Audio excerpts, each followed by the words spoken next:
Si ustedes pensaban que con lo de la tómbola ya habíamos llegado a un límite, si ustedes pensaban que con los requisitos de 8 de promedio y 5 cartas de recomendación de los vecinos ya era demasiado, si pensaban que eso de andar eligiendo jueces, magistrados y ministros y que un comité designado por Morena defina quién sí y quién no puede ser candidato ya era un descaro, si pensaban que la captura del Poder Judicial ya era un despropósito, espérese a la de hoy.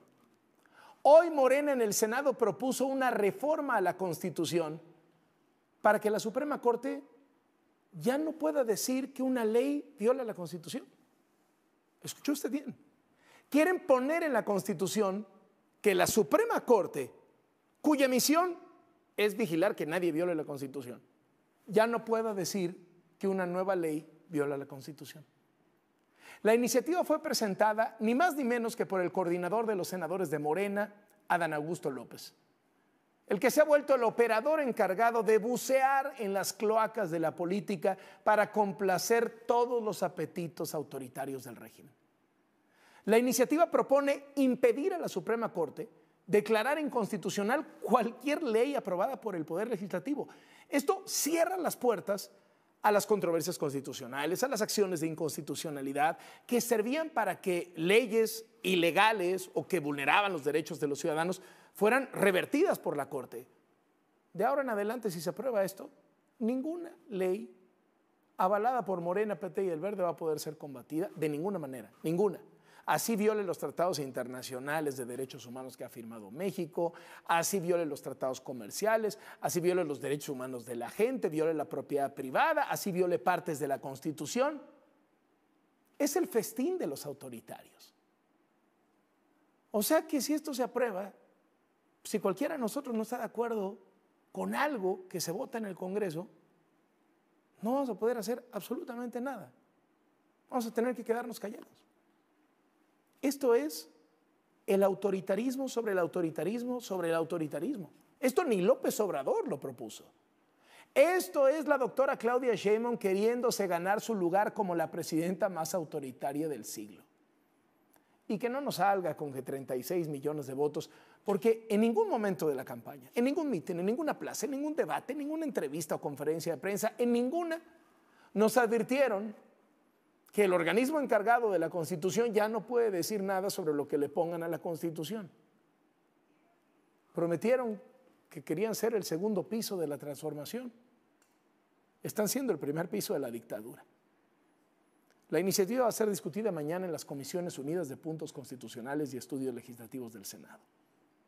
Esta iniciativa hace constar que las reformas o adiciones a la Constitución General son la expresión más alta de la voluntad soberana del pueblo de México. En esa lógica, el Poder Judicial de la Federación tiene a su cargo la defensa de la Constitución a través de la interpretación y aplicación de esta, pero no su modificación, puesto que el poder reformador de la Constitución es soberano y no puede ser revisado judicialmente. La oposición ya dejó en claro que no está de acuerdo con esta iniciativa de ley, pero le vio un lado bueno. Si en Morena están diciendo que hay que reformar la ley para que la Suprema Corte no pueda frenar una reforma votada en el Congreso, quiere decir que ahorita sí la puede frenar. O sea que la reforma judicial sí podría ser bateada por la Suprema Corte.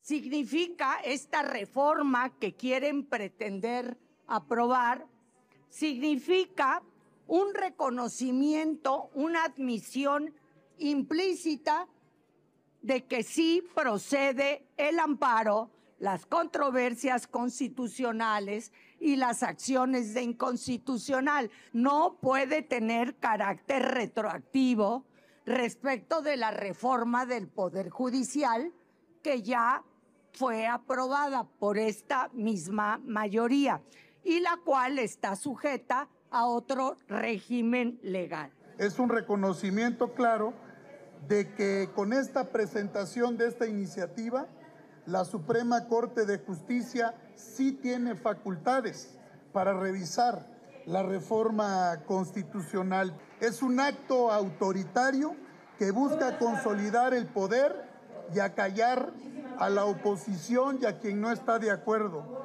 Lo que hoy pretende el oficialismo y Morena, compañeras y compañeros, es una locura.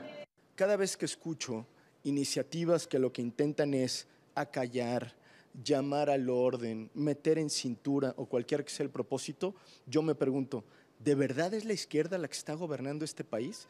Porque lo único que hacen es empujar la agenda de la derecha. La derecha los envidia todos los días porque todas estas limitaciones, restricciones, pues van orientadas a que no exista diferencia de opiniones, a que no exista disidencia y a que no exista libertad.